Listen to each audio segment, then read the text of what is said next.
ಏನ್ ನಿಮ್ಮ ಹೆಸರು? ನಾಗವಲ್ಲಿ. ಯಾವ ಊರು? ಕೇರಳ. ನೋಡೋಕೆ ತುಂಬಾ ಚೆನ್ನಾಗಿದ್ದೀರಾ. ನಿಮ್ ನಂಬರು. ಏಕಾಂಗಿಯಾಗಿರಲು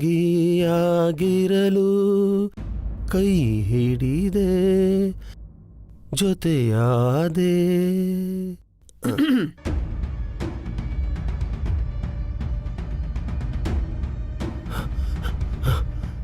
ಭಾಗ್ಯ, ಭಾಗ್ಯ, ನನ್ಗೇನು ಮಾಡ್ಬೇಡ ಭಾಗ್ಯ. ನಾನು ಈಗಲೇ ಅರ್ಧ ಸತ್ತೋಗಿದ್ದೀನಿ. ನನ್ಗೇನು ಮಾಡ್ಬೇಡ ಪ್ಲೀಸ್ ಪ್ಲೀಸ್ ಪ್ಲೀಸ್, ನನ್ನ ಬಿಟ್ಬಿಡು. ಏಯ್, ನಾಟಕ ಮಾಡಿದ್ದು ಸಾಕು. ನೀನ್ ನನ್ನ ಮಗನ್ ಕರೆಸ್ಕೊಂಡಾಗ್ಲೇ ಅನ್ಕೊಂಡೆ ನನ್ನ ಹತ್ರ ನೀನ್ ತುಂಬಾ ಮಾತಾಡೋದಿದೆ ಅಂತ. ಅಲ್ಲ ಭಾಗ್ಯ, ಕೊಲೆ ಮಾಡುವಂತ ತಪ್ಪು ನಾನು ಏನ್ ಮಾಡಿದ್ದೀನಿ ಭಾಗ್ಯ? ಏಯ್, ಮತ್ತೆ ಮತ್ತೆ ಇದೇ ವಿಷಯನ ಮಾತಾಡಿ ನನಗೆ ಕೋಪ ತರಿಸ್ಬೇಡ. ಒಂದು ಔಷಧಿ ನಾನು ಮಿಸ್ ಮಾಡಿದ್ರು ನಿನ್ನ ಕಥೆ ಮುಗ್ದೋಗುತ್ತೆ. ಹಾಗಾದ್ರೆ ನೀನ್ ನನ್ನ ಮುಗ್ಸೋದಕ್ಕೆ ಅಂತಾನೆ ಇಲ್ಲಿ ಬಂದಿದ್ಯಲ್ವಾ? ಯಾಕೆ ಅನುಮಾನನಾ?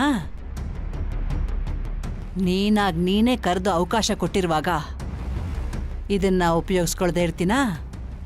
ಅಯ್ಯೋ ದಡ್ಡಿ ದಡ್ಡಿ, ನಾನು ನಿನ್ ಮಗನ ಹತ್ರ ಯಾವ ವಿಷಯನೂ ಹೇಳಿಲ್ಲ ಅಂದಾಗ್ಲೇ ನೀನ್ ಅರ್ಥ ಮಾಡ್ಕೋಬೇಕಾಗಿತ್ತು. ನಾನ್ ನಿನ್ನ ಕ್ಷಮಿಸಿದೀನಿ ಅಂತ ಅಲ್ವಾ? ಏಯ್, ನೀನ್ ಯಾರೋ ನನಗೆ ಕ್ಷಮಿಸೋದಿಕ್ಕೆ? ನಿನಗ್ಯಾರು ಇಲ್ಲಿ ಗತಿ ಇಲ್ಲ ಅಂತ ತಾನೇ ನಾನು ಕರೆಸಿರೋದು. ತಪ್ಪು ಭಾಗ್ಯ, ತಪ್ಪು. ನನ್ನ ಹತ್ರನೂ ದುಡ್ಡಿದೆ. ದುಡ್ಡು ಕೊಟ್ರೆ ನನ್ನ ನೋಡ್ಕೊಳ್ಳೋದಿಕ್ಕೆ 1000 ಜನ ಬರ್ತಾರೆ. ಆದ್ರೆ ನಿನ್ನನ್ನೇ ಇಲ್ಲಿಗೆ ಯಾಕೆ ಕರೆಸ್ದೆ ಹೇಳು? ಇನ್ಯಾಕೆ ಕರ್ಸಿರ್ತೀಯಾ? ಹಿಂಸೆ ಕೊಡೋದಿಕ್ಕೆ. ನೋಡು, ನೀನೇನೇ ಹೇಳು, ನಾನು ಅಂದ್ಕೊಂಡಿರೋ ಕೆಲ್ಸನ ಮಾಡೇ ಮಾಡ್ತೀನಿ. ಇವತ್ತು ನಿನ್ನ ಬಾಡಿನ ಪೋಸ್ಟ್ ಮಾರ್ಟಮ್ಗೆ ಕಳಿಸ್ಬಿಟ್ಟೆ ಹೋಗೋದು ಕಣೋ.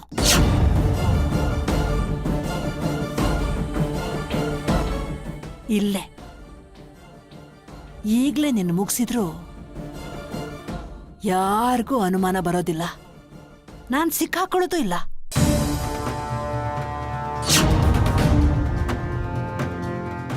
ಯಾಕೆ ಅಂದ್ರೆ ನೀನಾಗ್ ನೀನೇ ನನ್ನ ಕೈಲಿ ಸೇವೆ ಮಾಡಿಸ್ಕೊಳ್ಳೋದಕ್ಕೆ ಕರೆಸ್ಕೊಂಡಿದೀಯ.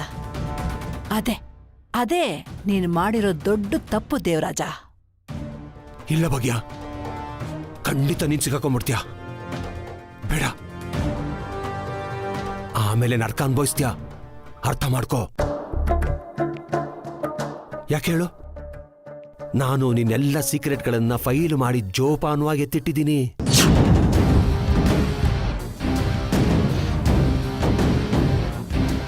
ಅಕಸ್ಮಾತ್ ನಾನು ಸತ್ತೋಗ್ಬಿಟ್ರೆ ನೇರವಾಗಿ ಒಂದೇ ವಾರದಲ್ಲಿ ಕೊರಿಯರ್ ಮೂಲಕ ನಿಮ್ ಮನೆಗೆ ಹೋಗುತ್ತೆ.